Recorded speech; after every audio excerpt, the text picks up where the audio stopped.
Hello everyone, Untitled, welcome to another Modpack overview, this time on MMDJam 2020, a Forge 115.2 Modpack that adds in a various amount of mods from the mod competition. So yeah, let's take a look at many of these, since they all cover a multitude of different aspects, of course. So yeah. So we'll just go through content, and if there's any other things that I miss, I'll try and cover them. So yeah, you've got animal weapons and armor. It seems she just adds a bow. There's a blaze bow, and if we actually test it out, I guess there's flaming arrows, also other aspects. So flaming arrows. Let's try this with a mob, for example. Let's see, a witch or something.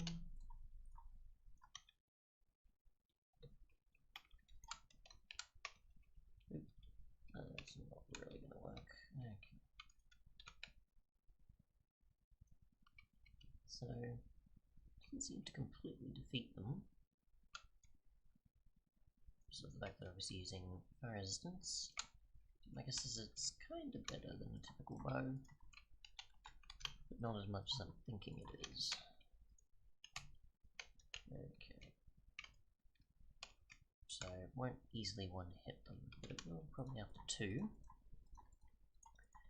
We've got next a bag of yurting, which is an upgradable bag of sorts, it seems. So just sort of spawn these in and find out what differences are. Okay, so we've got that. I'm assuming the game maybe might crash. Yep. Or it's trying to cast something. It says that. We do this again. It's going to try and pick up the region of the area. Okay. So it's not actually trying to be a typical backpack or so, it's just trying to pick up aspects of the world. So if we actually do this in Spectator, can we go down into the world and say just easily get diamonds or certain other blocks, maybe, for example. We'll just try this on some coal maybe though. Okay, so if we right click, we've got that. And if we actually try again, we can move it around with this. Interesting, okay. So I'll just click to get it back. And I've got that. So you can get up to 13 by 13. And it seems like you just upgrade it with the previous tiers of bag. So, quite an interesting idea for moving and taking part of the world with you. You've got bunny boots, which are, I assume, just a negation of damage. Again, I'm only sort of speculating with most of these because I have never used them before, but I've always wanted to. Or at least a few of them that I'm aware of. So, let's see. Okay. Nope, okay, so they don't break 4 damage. Okay, so they might be 4 jump boost or something. 1 armor. Nope, not jump boost. There it seems maybe. Unless they nope, that's just auto jump. I'm not too sure what these actually do. I'm gonna have to check that to be sure. There we go. Move faster in the air. Okay. So there's that. Okay, so there's that, I guess. Next we have Sevel's Magic, which so far only has a fireball and a 1 to the miner. So we've got with fire charge and a stick, and then a with skeleton and so on. And we've got a fireball going off. Okay, so we'll do this. Oop. Okay, so we'll do it around us, and that'll just be firing a skeleton skull. And they've got the damage. Yep, did that twice when we need to. So 10 and 3 damage, so definitely best to use them in certain situations. Okay, let's see, we've got basic pens and a bunch of other different colours with graffiti. So you can make a pen with wool, a dye, and stick, or something like an insect case there. And you can use others and then swap them out using other dyes. Okay, so we can write on and draw on walls, and we can shift right click in the air to switch modes. So we've got basic. Okay, so we've got drawing and writing mode. So we'll just do that. I don't know, we'll just do, I'm trying to think. Strike out, no. We can do underline and strike out, bold, italics. Location it is. I don't know what I'm missing here. Don't know what I'm doing exactly, but let's see.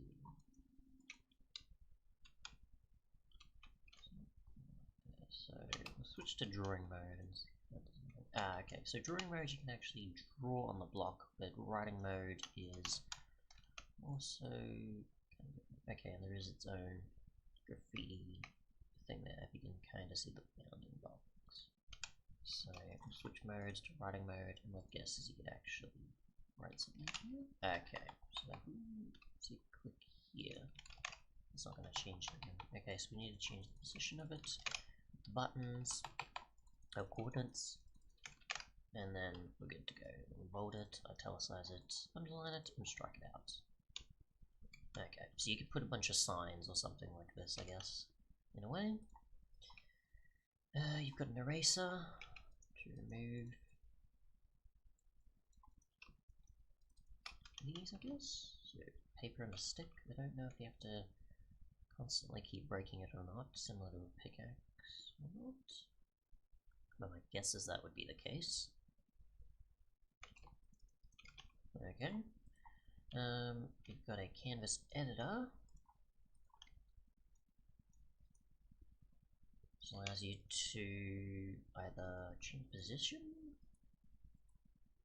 Okay, so rendering it inside the block space, having it offset, or attempting to further align it into a block which isn't implemented.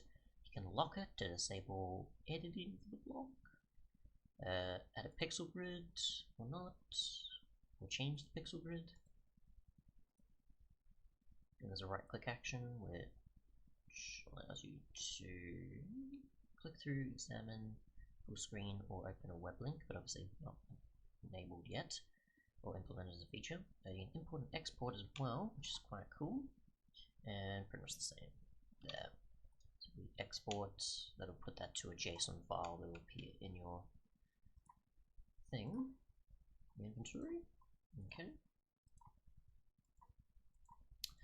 We'll move on to Inventula, which adds a eternal eye along with a condenser and a dropper. Okay, so we'll just place these in the world and see what they do. So the super dispenser, my guess is that it possibly just dispenses things at a further distance, or is sticky, besides just what's there. You've got the crafting dispenser to craft and then dispense it, I guess. You got the eternal eye, which I'm not too sure on. Maybe finding at cities, or for seeing certain other things, I'm not too sure.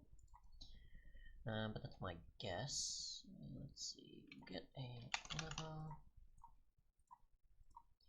2 of those, and we'll get a thing here, get a pickaxe. Trying to see if I can find a distance this would be relevant to use that though. I guess here would do. Okay, so we'll try this. Yeah. Oh, so it throws it and then places it. Interesting. So that's quite useful. We'll actually use this now and see. Yep, so you can get hurt as a player. So you could probably use this as a cannon maybe for mobs or as a trap for players, I guess. And the crafting dropper, I'm not too sure how you would go about things without the interface to craft here. So there's no indication of placing things on the grid or anything I can think of. Okay, maybe we'll just get the cobble and then see what happens. Nothing.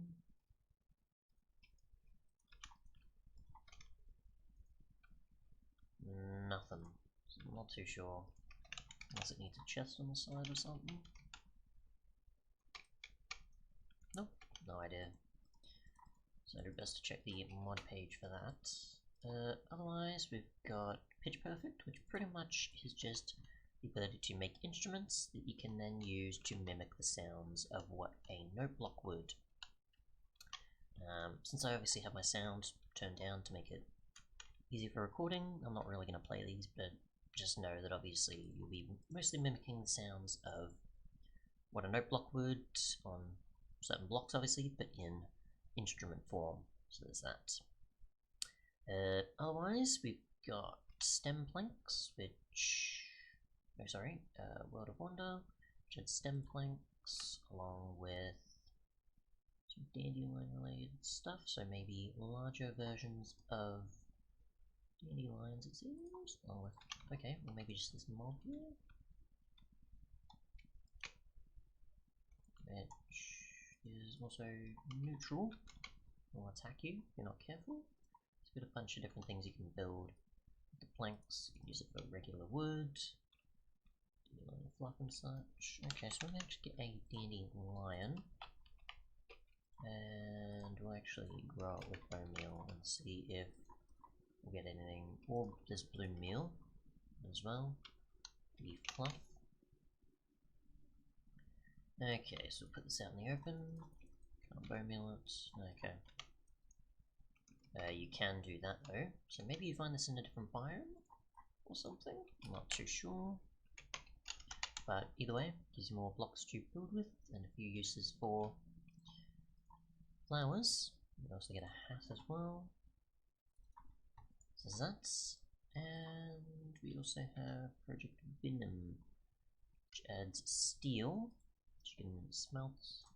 Obviously, make a brazier, make an ice pick, a barrel, coil, and a few other things, a juicer, a fifth bottle, cocktail shaker, and a few other things. So, making a bunch of drinks, it seems, give different benefits.